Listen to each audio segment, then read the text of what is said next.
not the best, but you made it. How's it going, guys? S1ippery Jim here, bringing you some Modern Warfare 3 survival, and we're playing the brand new map, came out just today, Liberation, to check it out. This was my very first game on the new map, Liberation, and took a few minutes to work out where the devil you go to play it after I downloaded it, but figured it out in the end. It wasn't in the intuitive place with all the other survival maps, but there you go. And I think, it doesn't really tell you, but I think it's a tier 2 map. Could be wrong. Correct me if I am. So it's not that hard. It's not an insane difficulty map or anything like that. But when you don't know the map that well, there's an extra challenge to it. So this is my first playthrough here. I did find a pretty good spot, though, for camping it up. As you know, I like to do with my 2 grenade turrets. And I'm just going to show you the last 5 waves of this game. So I usually put my turrets in the back, or when I say usually, that's what I did in this game anyway. One on that sort of side of the pillars, and the other right at the back of this area here, and just a really great spot for camping, just where these boxes are. They can't shoot through the boxes for whatever reason, and you can take cover there nice and easy. They don't tend to come around from the right too much. They'll just come from the left and from straight in front.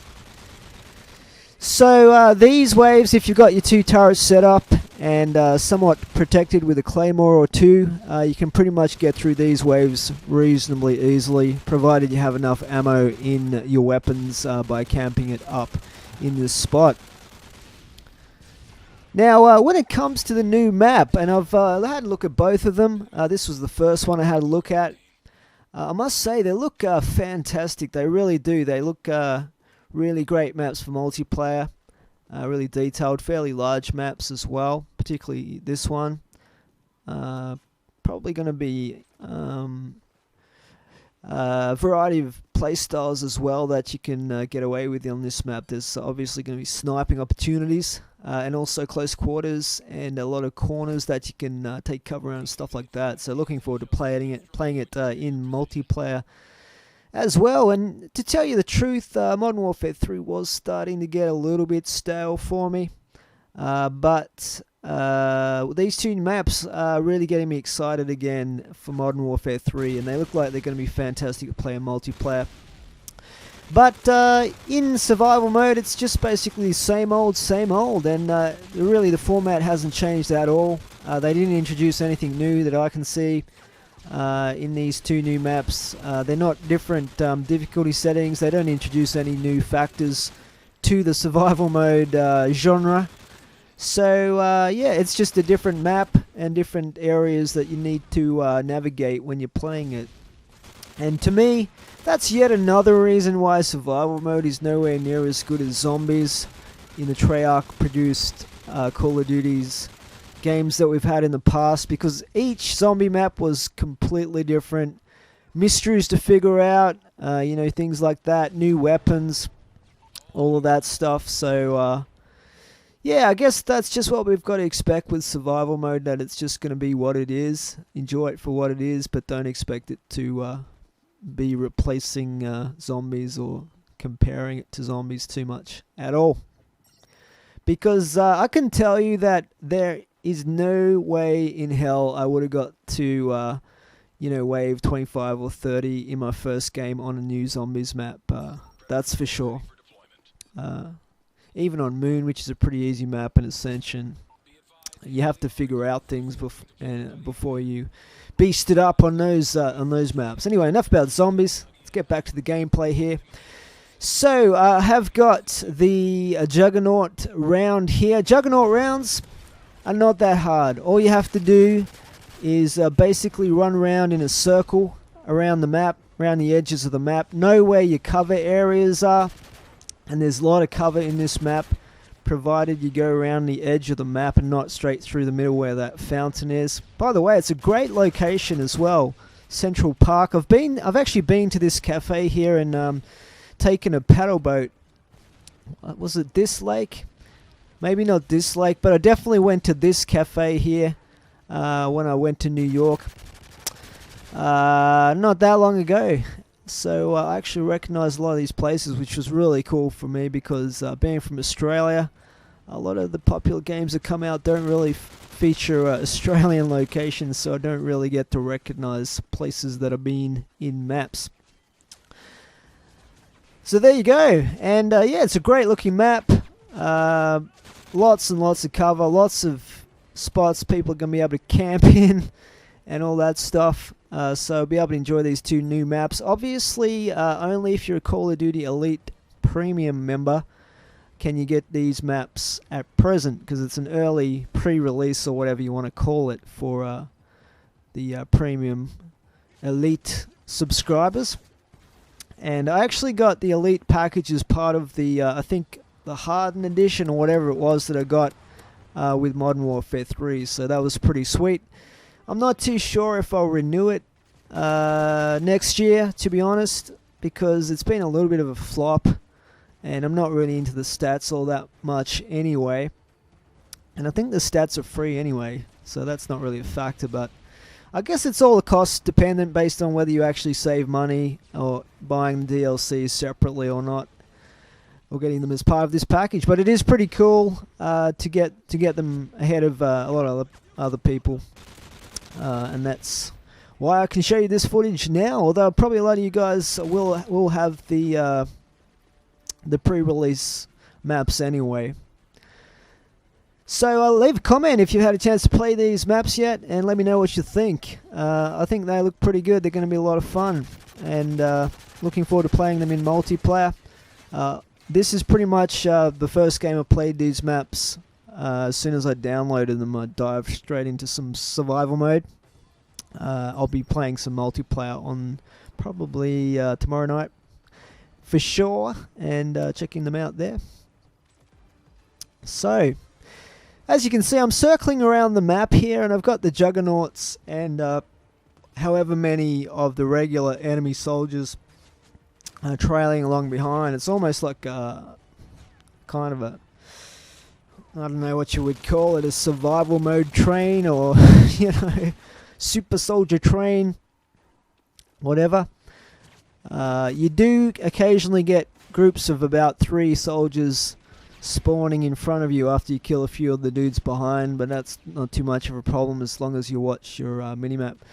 I don't really need to give you guys too many tips for survival mode now, do I? It's pretty basic, really. It's always more or less the same format that you get used to. And you can see here I'm using the airstrike to try and take out batches and groups of the enemy, and that takes down the air support as well as Juggernauts, provided you're accurate enough. So you have to work out your areas where you're going to get them coming through when you're doing this strategy. And you can just do this, like, it does take a long time, no doubt, but it's very effective and reasonably safe. And the only rounds you really have to worry about are the helicopter rounds in this map, because, and I know this was my first game, but basically the spot where I'm camping, you can't really move out of it too much if you've got 2 or 3 helicopters there. So it's a little bit risky once you get past round 28 or whatever. When you get the heavily armored super soldier style enemy with the FAD assault rifle coming at you. But yeah, a few claymores strategically placed can help out with the initial rush, and after that it's just kind of picking them off. But the only other issue with where I'm camping down the back there, the other side of the map, because this is a pretty big map, is that you do have very, very little time to get across and buy your supplies that you need, your ammo and your claymores and your flashbangs and all of that stuff. So you kind of have to sprint back, and you only just make it. You certainly can't go to more than one armory unless you're in the middle of the map when the round ends. So this is moving into round 28 here.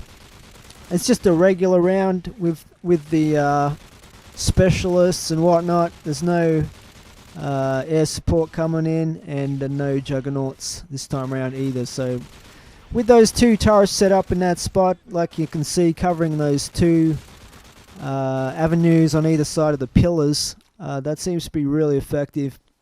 With these pretty tough soldiers, it doesn't really kill them in one shot like it does earlier on in the game, but it will knock them over and give you a chance to pick them off with your LMG or whatever you've got. Yeah, so that works pretty effectively. And you don't, if you're doing it right, you should always have plenty of funds left over at the end of the round by this stage in the game. Yeah, I think I played another game after this, and I had like 60 grand by this stage in the game. But I'm not even one of those players that build up a lot of points. A friend of mine I play with, he would have about 3 times as many points as I have at this stage. But he is a really good player, Aiden, if you're listening, mate. So maybe I'll bring you some co-op stuff if you're still into your survival mode and you're interested in that a little bit later on. Let me know if you want some of that sort of stuff. And moving into wave 29 here, and you can see I just threw down an air support because I was a bit tardy in getting back to my spot here. A little bit wasted, but there you go, no big deal. And it probably would have been handy to have that air support or that airstrike available for the next wave, which you'll see in a moment is where I come to grief. So this is another regular wave, of course. And when the air support wave comes in the next wave, wave 30, basically you want to move the turret that's right at the back. You want to move that to the side with the other one, otherwise it'll get taken out by the helicopters, because even the back, right at the back of that area, is not safe from helicopters. They'll shoot through from the back sort of fence area, as you'll see in a moment. But I've worked out that if you move slightly to the left where that forwardmost turret is and try and camp there, that's going to be protected from all the helicopters. You just have to worry about the actual soldiers coming at you. Now this is the wave where I do end up dying, and but the main thing is, whether it's zombies, whether it's survival mode, whether it's multiplayer, whatever you're playing, if you die, you want to take something away from that and learn from your mistake and try and work out how not to die in that fashion the next time that you play. And that's what I always feel, it's almost a good thing to die, because you work out how to improve for your next game that you play. And that way you sort of hone your technique and polish your technique and refine it and get better at what you do. So this spot here, because this was my first game, I didn't know at that point that I really should have been camping to the left here, because the helicopter is going to take me out from behind here, shooting through that fence, and then I get totally raped by this attack dog here, and that's pretty much game over right there. I think I do recover, do I? Nope, not in this game, no. So yeah, the helicopter finishes me off there and I die. But what was pretty cool was, because the map only just came out, of course, I had a pretty epic final ranking at the end, second in the world. Obviously that's gonna change drastically in the next hour or two after I played this, no doubt. But yeah, I felt kind of good, but kind of disappointed I wasn't first as well. Anyway guys, that is that. I hope you enjoyed the video. Please leave a comment and thanks for watching.